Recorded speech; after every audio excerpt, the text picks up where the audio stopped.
పద్యాలు చదవని వారు వినని వారు ఎవరు ఉన్నారు. అంచేతంటే ఆయన రాసిన పద్యాలు అందరికీ అర్థమవుతాయి. కొన్ని పద్యాలు పండితులు మాత్రమే అర్థమవుతాయి. కానీ ఈ రాసిన పద్యాలు పండిత పామరులు అందరికీ అర్థమవుతాయి కాబట్టి ఇతను ప్రజాకవి అన్నారు. ఇతను వయసులో కొన్ని తప్పుడు పనులు చేశాడు. అంటే వేసితో తిరగడం, అంటే జీవితాన్ని నిర్లక్ష్యంగా చేయడం, ఇవన్నీ కొన్ని తప్పులు చేశాడు. కానీ తర్వాత తెలుసుకొని తన విధానం ఏంటంతా కూడా ఒకసారి తప్పని భావించి తన వంతు ప్రయత్నంగా కొన్ని పద్యాలు రాద్దాం, సమాజానికి ఉపయోగపడదాం అని చెప్పి పద్యాలు వేయడం మొదలుపెట్టాడు. ఈయన ఎంచుకున్న ఛందస్సు ఆటవెలది. అంటే చాలా సింపుల్గా ఉంటే 3 సూర్య 2 ఇంద్ర, అలాగే మళ్ళా తర్వాత దానిలో 5 సూర్యగా నడుస్తుంది. దాని ఆటవెలది అంటే ఆటవెలది సోదాగిరాలు ఇతను పుట్టి ఎన్నాలైంది? 17వ శతాబ్దంలో పుట్టి మన 21వ శతాబ్దంలో ఉన్నాం. అంటే 400 సంవత్సరాలు అయిపోతుంది ఆయన పుట్టి. కాబట్టి ఆ 400 సంవత్సరాల క్రితం ఆయన ఎలా రాశాడు, ఎందుకు రాశాడు, ఆ మౌక్తానికి అర్థం ఏంటి అనేది ఎవరు కూడా ఖచ్చితంగా చెప్పలేని పరిస్థితి, మనకు ఆధారం లేవు. అంటే ఎవరు ఇష్టం వచ్చిన వాళ్ళు దానికి చెప్పుకుంటారు. విశ్వధాభిరామ అంటే అభిరాముడు, అక్కడ అభిరాముడు అనేవాడు గురువు, ఆ గురువుని స్మరించుకోవడం వల్ల విశ్వధామ పేరు పెట్టాడని, లేదా యశ్వద అంటే ఈ ప్రపంచం అని, అభిరామ అంటే చాలా ప్రియమైనటువంటిది కాబట్టి ఈ విశ్వాన్ని, ఈ లోకాన్ని అభిమానించేటువంటి వ్యక్తిగా నేను పేరు పెట్టినట్టుగా అతను చెప్పడం జరుగుతుంది అనమాట. ఏదైనా సరే ఇతను పెట్టిన పేరు మనం చూస్తే సమాజంలో జరిగే ప్రతి అంశాన్ని కూడా కూలంకషంగా చర్చించాడు. ఇతను రాసిన 4 పాదాల్లో 2 పాదాలు పరిశోధన ఉంటుంది, పరిశీలిస్తాడు, విషయాన్ని పరిశీలిస్తాడు.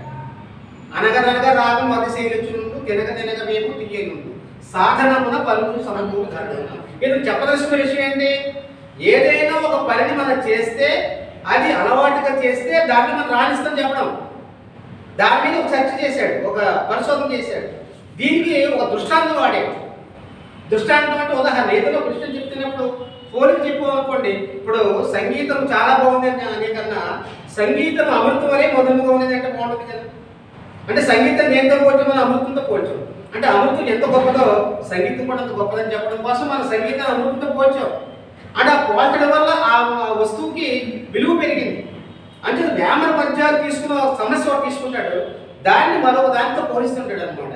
ఆ పోల్చడం వల్లే అతనికి అంతగా ప్రజాకవిత్వానికి, ఆ వేమన కవిత్వానికి అంతగా వచ్చింది. ఆయన ఒక పద్యం చెప్తాడండి, సమాజంలో కుల వ్యవస్థను మొట్టమొదటిసారిగా నిరసించిన వాడు వేమన. హేతువాదిక వేమన, దేన్ని గుడ్డిగా నమ్మడు, ఏది మంచి ఏది చెడు అనేది ఆలోచిస్తాడు అనమాట. అంచేత ఒక పద్యంగా చెప్తాడు, పూర్వివారికెల్లా వంక ఒక్క కంచము పెట్టి పొత్తు గుడిపి కులము కొలయ చేసి తలను చేయనెత్తిన పెట్టి తలనమ్మ చెప్పరా విశ్వదాభిరామ వినురవేమ. పూర్వివారికెల్లా ఒక్క కంచము పెట్టి, ఉరి అంటే భూమి, భూమి అంతే ఒక కంచంగా తీసుకున్నాడండి. ఎంత అద్భుతమైన భావన చూడండి. భూమి అంతా కూడా కంచం, ఆ కంచంలో అందరికీ భోజనం పెట్టాలి. అంతే కులాలు ఎక్కడ వచ్చినాయి, మతాలు ఎక్కడ వచ్చినాయి? కాబట్టి ఏమంటాడంటే పొత్తు గుడిపి అందరూ కలిసి భోజనం చేయాలి. కొలయ చేసి కులము కొలయ చేసి కులాలు వదిలేయాలి. ఈ భూమి యొక్క కంచమైనప్పుడు అందరూ కలిసి తింటాం అంతే. ఇందులో మనం కులం ఏంటి, మళ్ళీ ప్రాంతం ఏంటి, మతాలేంటి చూడండి ఎంత హేతు. ఎప్పుడు 400 సంవత్సరాల క్రితం రేషనల్ థింకింగ్ చేశాడు అతను, హేతువాదం చేశాడు, కుల వ్యవస్థ నిరసించాడు, విగ్రహారాధన నిరసించాడు. అంటే అంత గొప్ప మనకి హేతువాద కవిత్వం అంటే ఈయన వస్తాడు అనమాట. అంటే వేమన భావాలు ఎప్పుడు కూడా ఎలా ఉంటాయంటే నిజమే అన్నట్టు కనిపిస్తూ ఉంటాయి.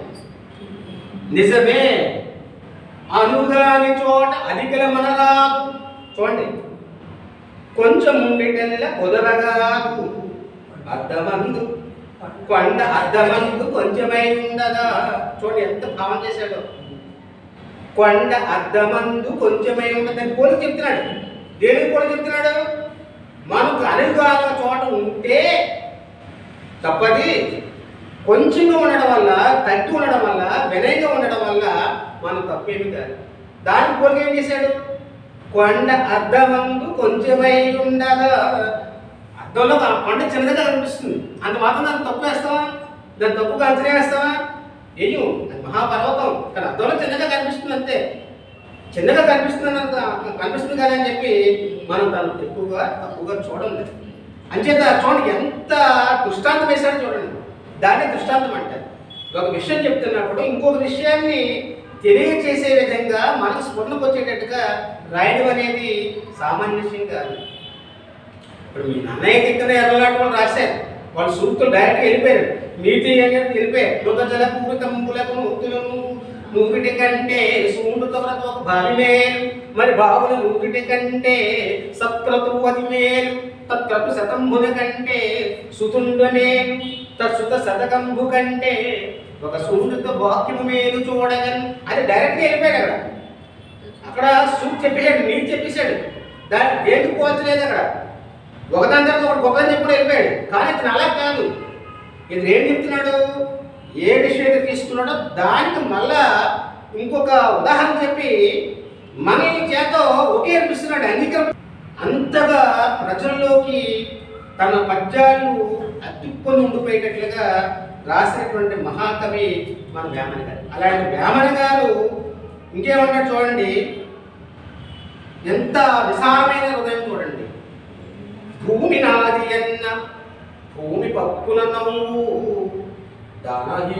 దానహీనును చూచి ధనము నవ్వు, దానహీనును చూచి ధనము నవ్వు, కథను బీతును చూచి